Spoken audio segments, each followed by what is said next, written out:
This film is now made to mark 10 years since the National Maritime Authority came into being.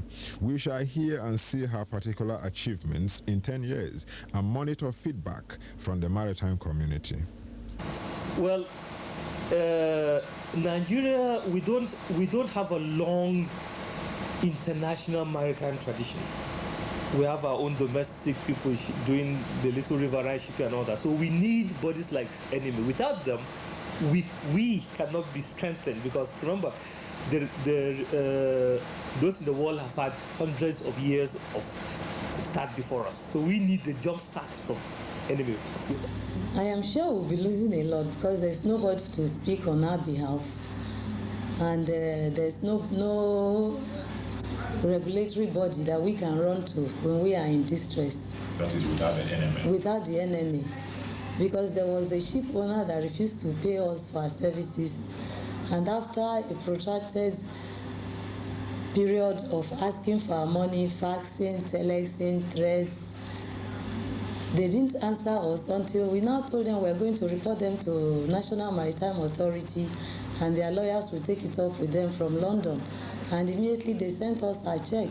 NMA, of course, would continue to have a very important role to play in the development of Nigerian shipping, for the simple reason that shipping is not an activity which can really be determined purely by commercial factors per se. It is an activity that has very international dimensions. It straddles international boundaries. It straddles international laws, and for that reason, you see, the factor of politics then comes into play. So in terms of the political assistance that one might require in facilitating the growth and development of Nigerian shipping, this is the precise area that the NMA really would have a great role to play. In 1992, the National Maritime Authority addressed itself to the acquisition of ocean-going vessels under Nigerian registration and control. Many shipping lines eagerly applied to these chances for loans thrown open by the National Maritime Authority. The arrangement was organized under the Ship Acquisition and Shipbuilding Fund in conjunction with the Federal Ministry of Transport and the Federal Ministry of Finance.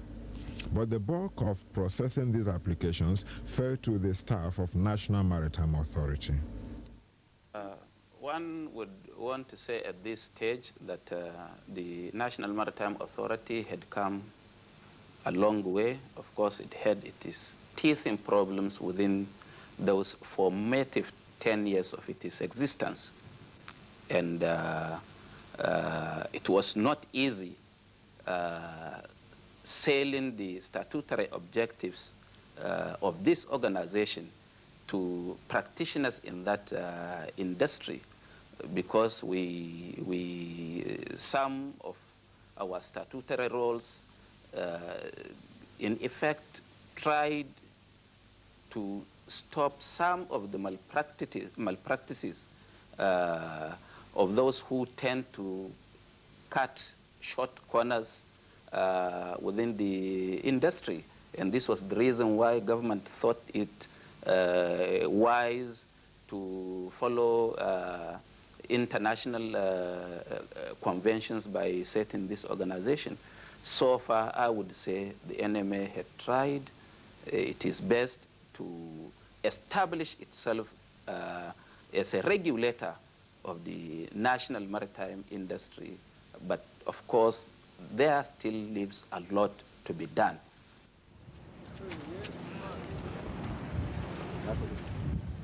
By far the biggest success story of the Ship Acquisition and Shipbuilding Fund, the establishment from scratch of a new shipping line bankrolled by the government. The new company, called the Nigeria Unity Line, cost the NMA fund over $40 million to float this company, complete with a fairly new ship, MV Abuja.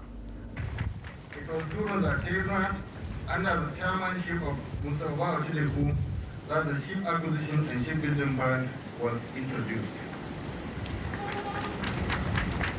The head of state and commander-in-chief of the armed forces, distinguished ladies and gentlemen, were all gathered here together for the commission ceremony of MV Abuja belonging to the Nigeria Unity Line. You may wish to recall that it was Her Excellency the First Lady, Hajia Mariam Abacha, who performed the first ride on the vessel in Holland in December 1990.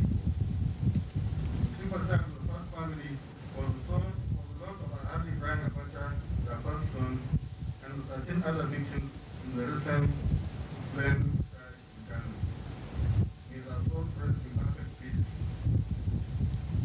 While concurrently providing the necessary financial assistance to the building of this handy-sized container ship, the National Maritime Authority has extended similar soft loans to other national carriers and indigenous shipping companies for vessel acquisition.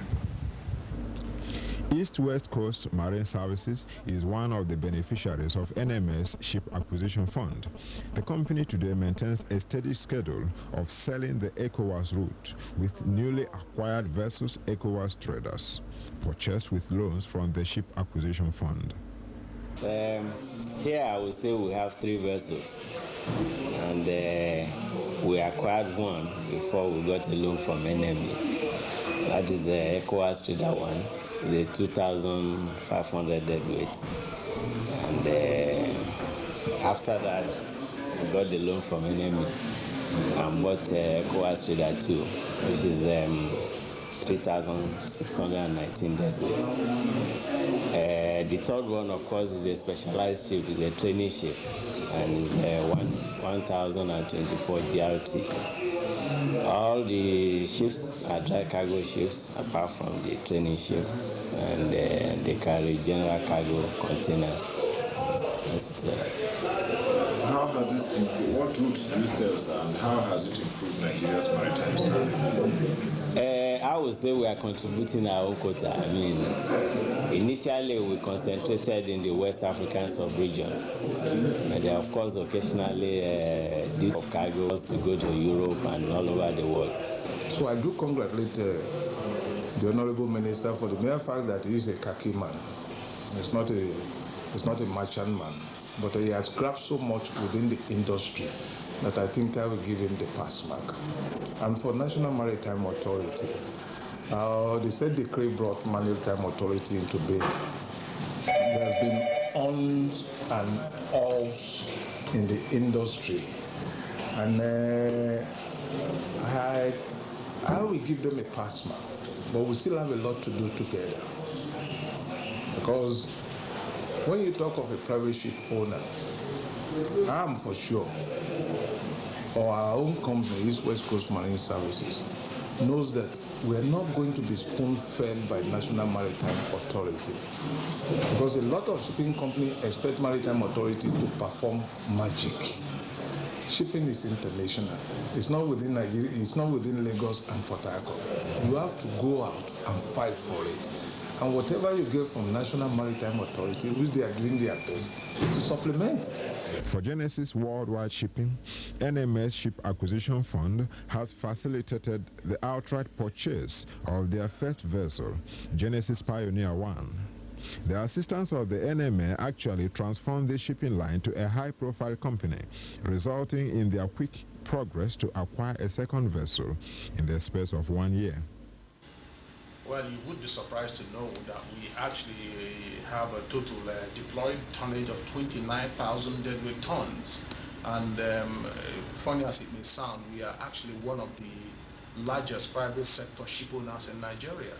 As you may well know also, we started about a year and a half ago when we bought the Genesis Pioneer, which was a 15,000-ton deadweight ship. And that vessel is now deployed in the competition in the international tramp trades, which means essentially that it trades worldwide. It follows cargo wherever we can find the opportunities to lift them. And we have since then progressed from that initial modest start, and we have acquired another vessel, which we named the Genesis Challenger, which is a 14,000 deadweight vessel. So in total, we have 29,000 deadweights. And in terms of what we have achieved for Nigerian shipping, I will tell you, we are participating fully in the international business of shipping. We are also there to project Nigeria's image, positive image of Nigeria. You would know, of course, that Nigeria has been in the news recently for reasons that are less than fully flattering. And we think it's also important that we, through the activities that we engage in, that we tell the whole world that there are parts of Nigeria also that has nothing to do with politics, that we tell people that there are efficient managers, technicians, engineers who can master the complex business of the logistics of organizing international shipping. Another shipping line which obtained NMA's help is A&C Engineering and Marine Services Limited. For them, the Ship Acquisition Fund translated into vigorous business. Starting first as a ship repair outfit, A&C Engineering used the NMA loan to acquire a passenger vessel with capacity of 400 passengers, now operating in Central Africa. They've assisted a lot of indigenous shipping companies, and especially A&C as well. We have benefited so much from, the last, from their achievements. We definitely wish to congratulate them, and we wish the Director General and the management and staff of NMA all the best, and we wish them happy 10th anniversary. NMA has grown up to become a very visible institution in the country. Obviously, we will seize the opportunity also to thank the Federal Ministry of Transport in this ingenious achievement, because without the Ministry of Transport, maybe we wouldn't have gone this far. What we would like them to do, really, being the custodian of the shipping policy in the country, we would like them to actively encourage the participation of Nigerian ship owners in cargo acquisition, and also to assist the shipping community with soft loans, so that with a great nation like this, we can compete actively in the shipping world. Of all the 10 benefiting shipping lines, Bulk Ship is one of the major bulk non-liner carriers in the list. They have been regular ship owners since 1988, when they bought MV Inawakili. But their reputation as a major player in the maritime community also comes from heavy chartering of their operating tonnage. Established in 1985, this is a free tramping company in bulk wet and dry cargoes. Their loan from NMA is being invested in a large ship named MV Yola, their largest owned vessel so far.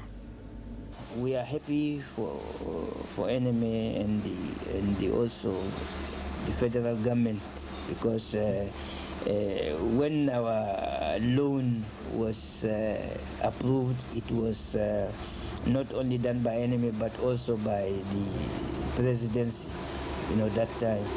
And we are happy with NMA and also the government in particular. And we have now acquired a very sound vessel of about 6,500 tons, but a capacity of 8,500. And we have named her MV Yola, and she has already started.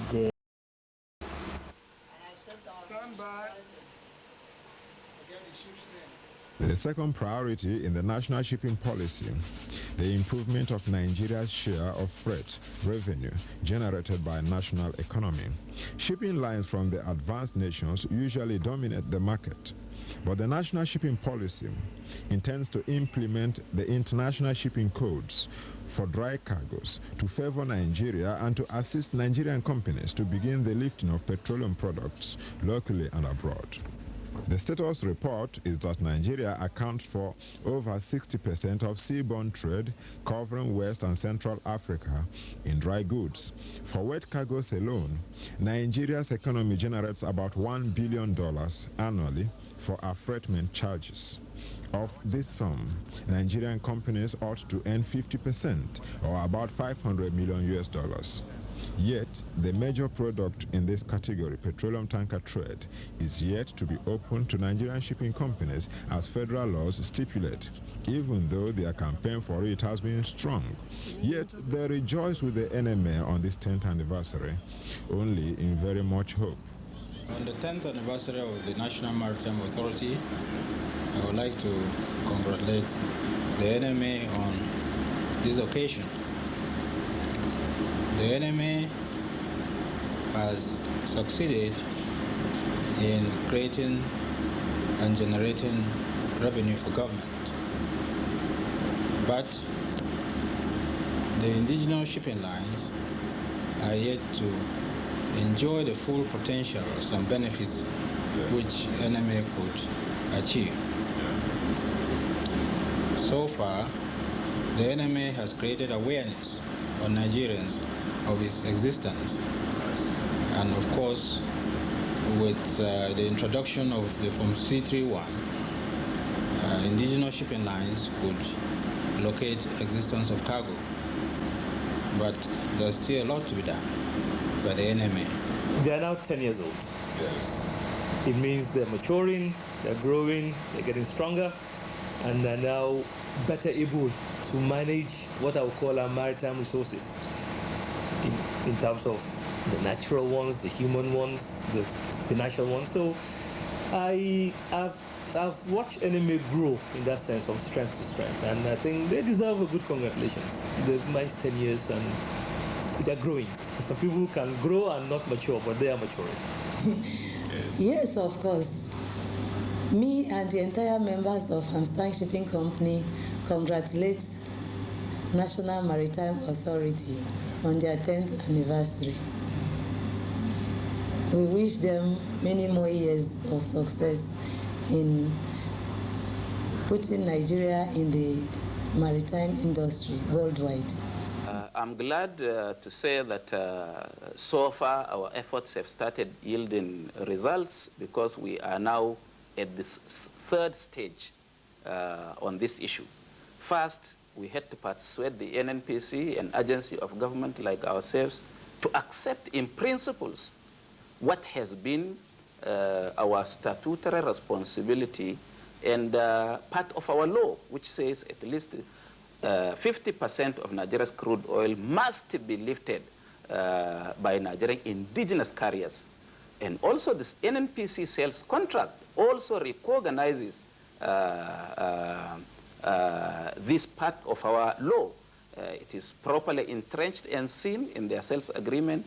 And of course, the United Nations Trade and Development UNCTAD, an agency of the United Nations, also had given leverage to every country in the world to effectively partake in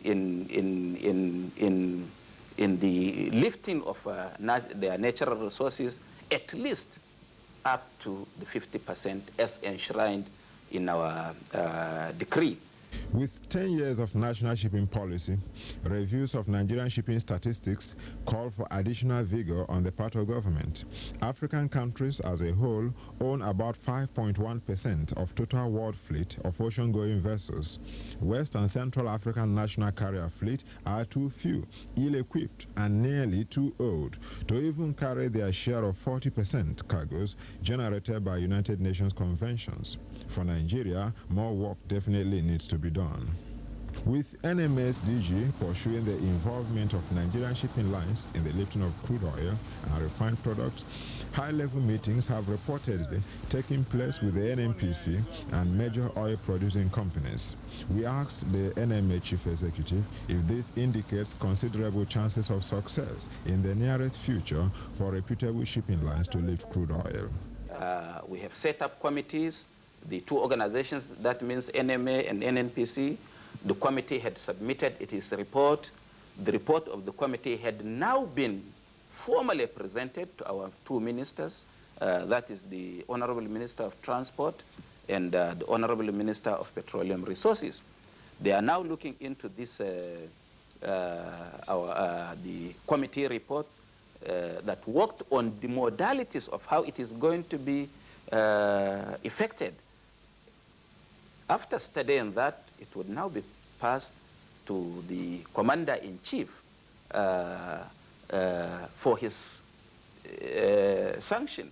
Once the Commander-in-Chief okays that document of modalities, because the law is already there, it is not a new law that is going to be established, then Nigerians would smile. And I presume, and we are working effectively towards that, to see that at least before the end of this year, something positive comes up. I think NMA can help. Beside getting the cargo and the ship acquisition, they should also try to help the shipping companies in, say, pay less tax, some incentives to the shipping lines to give them encouragement to grow better. The issue of lifting crude, for instance, at this stage of our national development, the indigenous shipping lines should be in position and are well positioned, in fact, to lift crude oil. The NMA has to aggressively lobby both the government and the NMPC to achieve this end. Secondly, the ship acquisition fund needs to be reactivated to enable more companies to benefit from it. Thirdly, there's a lot of bureaucracy in the NMA, and this needs to be streamlined to make it more effective.